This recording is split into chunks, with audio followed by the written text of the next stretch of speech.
Today we're going to show you how to use Remotes Unlimited CASE-GM51 to replace the case on any of these GM remotes. Before starting, note that I've got some tools that I keep handy when I'm replacing cases. In this case, we're mostly going to use the Swiss Army knives with the knife blade. The other thing is that if your hands are dirty, recommend that you wash them before you start. And if there's dirt or grit on the outside of your used remote, you should probably wipe it off with a damp cloth to avoid transferring it to the inside when you replace the case. Let's start by opening up the package.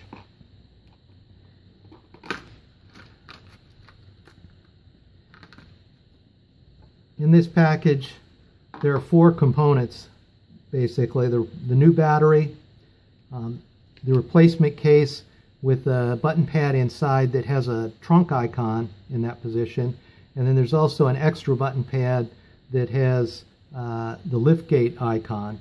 And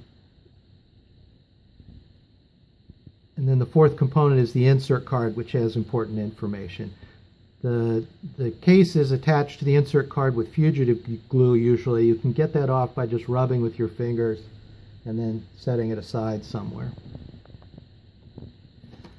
Before you start, read the step-by-step instructions and other information on the insert card.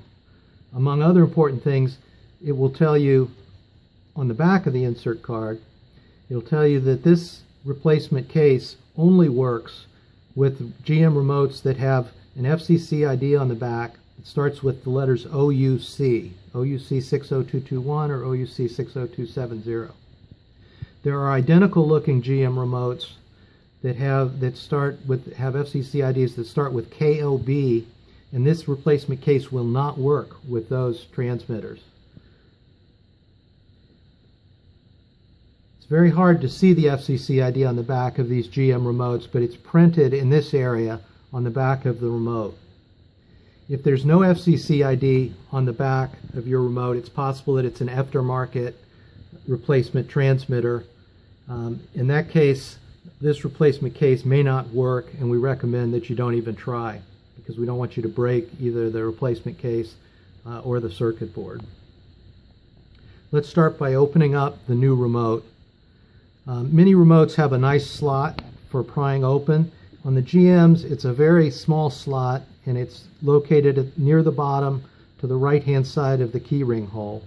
You need to insert something very thin like this Swiss Army knife blade and just pry up and down until you get the case open. We'll pull out the button pad. You can decide which of the 2 button pads makes most sense. In this case, we'll replace the GM remote that also has a liftgate icon on it. And now we'll open up, again, the original equipment GM remote has the slot in the same place. It's very narrow. Just put in a blade and pry up and down until it unsnaps.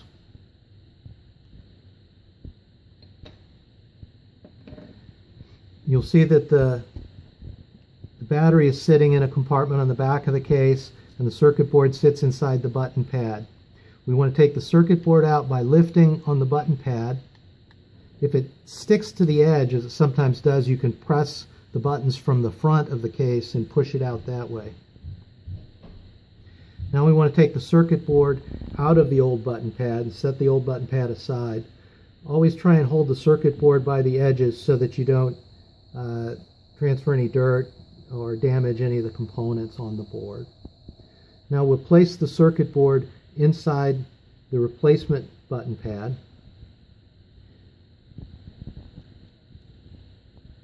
It needs to sit down inside the lip edges of the pad, kind of a uniform basis. If you can do this without touching too many of the components, that's good. Now we want to set that inside the front of the replacement case so that all the way around the edges, the lip of the pad touches the edge of the case kind of uniformly.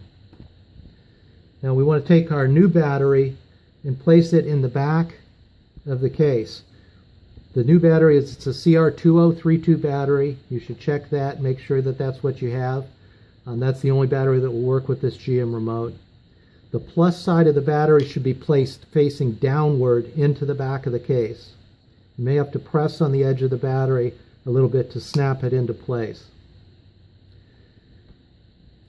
Now you can take the back of the case, flip it over, place it carefully so that two sides fit together, and then press until it snaps like that. It should be a very tight seal around all edges of the case, and voila, there's your new remote.